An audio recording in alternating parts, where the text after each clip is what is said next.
My name is Olivia Schofield and I'm a Londoner living in Berlin, and I run two organisations called Vocal Women and Spectacular Speaking. In my talk today I'm going to be talking about unconscious bias, which is a big issue. Actually, just to give you an example, Apple made a health app and it took into account all sorts of health angles, but it forgot those few days a month that women have their days.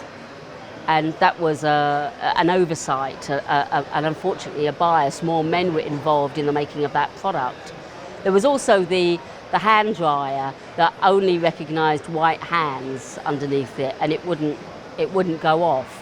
So there's many cases of unconscious bias, and that's because of the people working, developing and coding these products are often sort of average, male, white. So that's why we need a lot more diversity in coding and in IT. So it's great to see that you've really made an effort here at Codemotion to get a lot more women on the stage and a lot more women involved in the conference. And women need to step up more because they need their voices to be heard and they need to influence that coding and those products. When we're growing up, there's a lot of emphasis on us and them.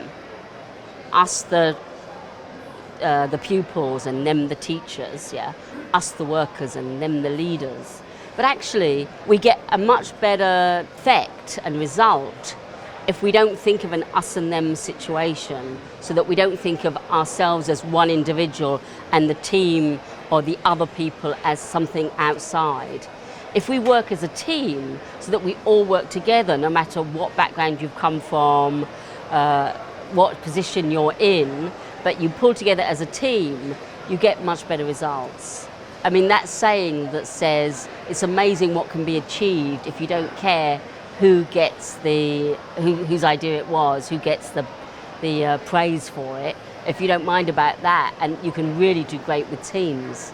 And I've been working recently with a lot of startups, and they're doing things like taking away all sorts of job titles and getting people to work in small teams.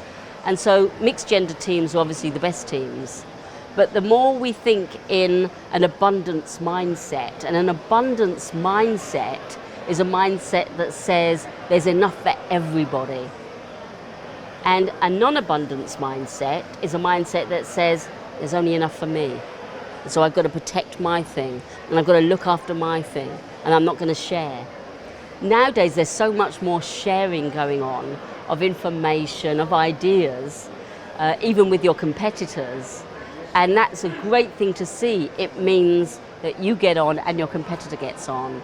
So for me, we should appreciate people's individual characteristics, give them the right jobs that they're really good at, but make sure they're part of a supporting and inspiring team.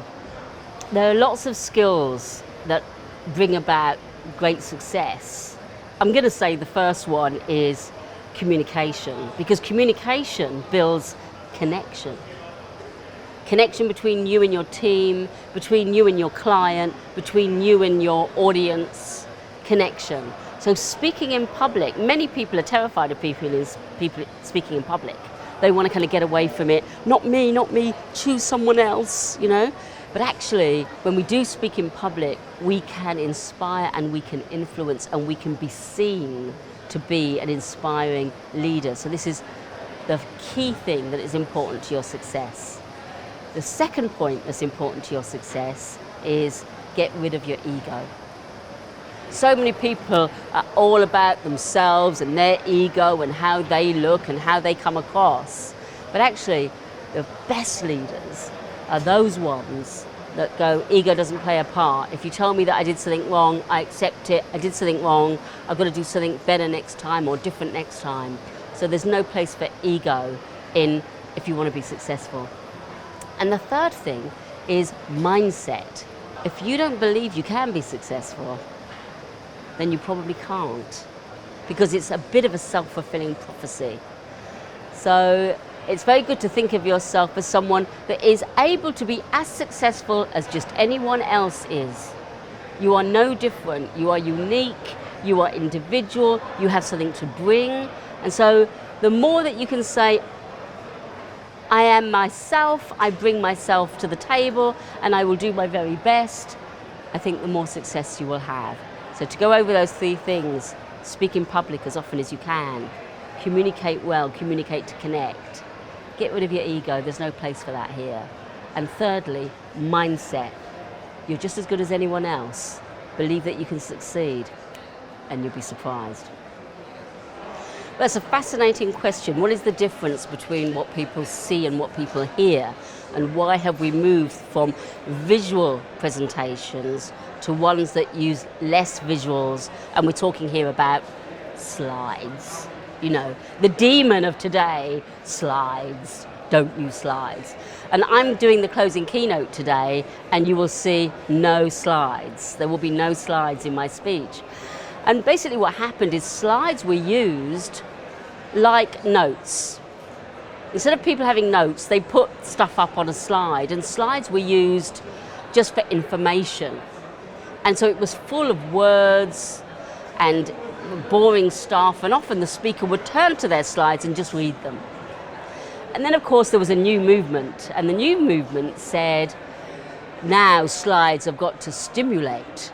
So people started to put photos on their slides, and slides that created feelings and emotions. And now the new way is saying no one can create better visuals than your own mind as a listener.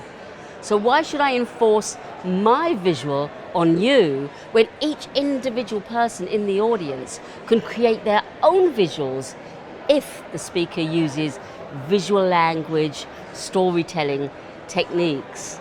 So these are the skills you really need today: how to use visual language, how to use inspiring language, and how to weave stories that make points. Stories will always be remembered, and people will have visuals in their mind.